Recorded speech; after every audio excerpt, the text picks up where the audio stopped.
Hi, I'm Larry, Mach 5 Motorsports. I do work on Saturday, and I have with me here Dan, the I'm boss. Dan of Mach 5 Motorsports, and I do work every day. So what we want to do was just put together a short installation video of the new Mach 5 access port holder for the 2008 through 14 That's right. WRX and STIs. The chassis code for that generation is GE and GH, and then GR and GV. That's narrow body and wide body. All right. So obviously, if you've bought the holder from fastwrx.com or come into the shop and see Dan during the week or my smiling face on the weekend, you'd have that. The install tools are pretty straightforward. Is you'll need a zip tie, some kind of a pry tool. Now the one we have here is a little bit on the thick side, so we went with a very small thin screwdriver and a pair of flush cut pliers. And that is all you need to install the new access port holder. All right, so now we've got our tools assembled. We'll go over to the car and we'll put this in. All right. All right, the first step that we're going to do is we're going to remove the factory defroster vent. And what you want to do is use your pry tool. So what I have is just a very small screwdriver. What you want to do is grab the vent and pull it inboard so it gives you a little gap here. Put your pry tool underneath and push inboard and lift up. And that will come out. What you're basically doing is you're grabbing right here to unclip it from the side. So now this is done. Our next step is going to be to remove the side panel.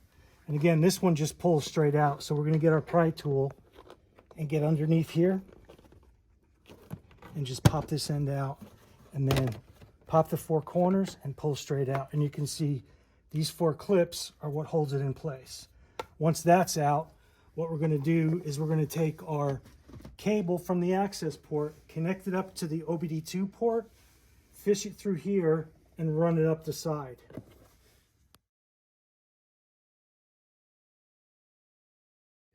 Okay, so we have the OBD2 cable is connected up to our port.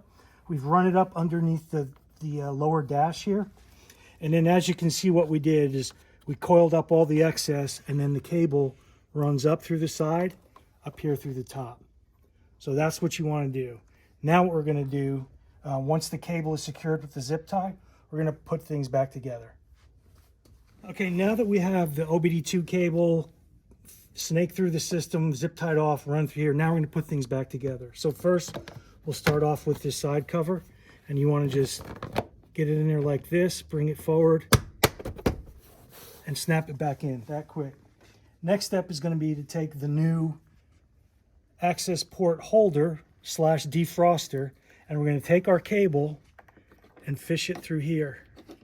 Now, inside here is the flexible hose for the duct for the defroster. So what you want to do is get this in like this. You can kind of feel it. There, it's in place, and now we're just going to snap it down. That's it. Now, the reason for the zip tie is unless you're really trying hard, the cable is going to stay up, so when you do want to disconnect your access port, you're done.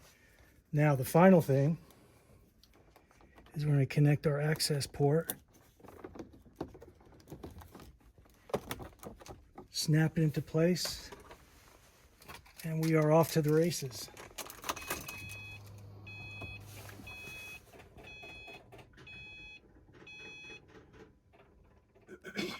Now that our access port is in, I just want to go over a few things. One of the neat things about this mount is it's far enough forward that you have plenty of room between the top of the mount and your windshield, so I have access to the button. When you have your access port set up the way you want, when you're done, it's a simple fact to just lift it up, disconnect your cable, put your access port away, and go enjoy the rest of your day.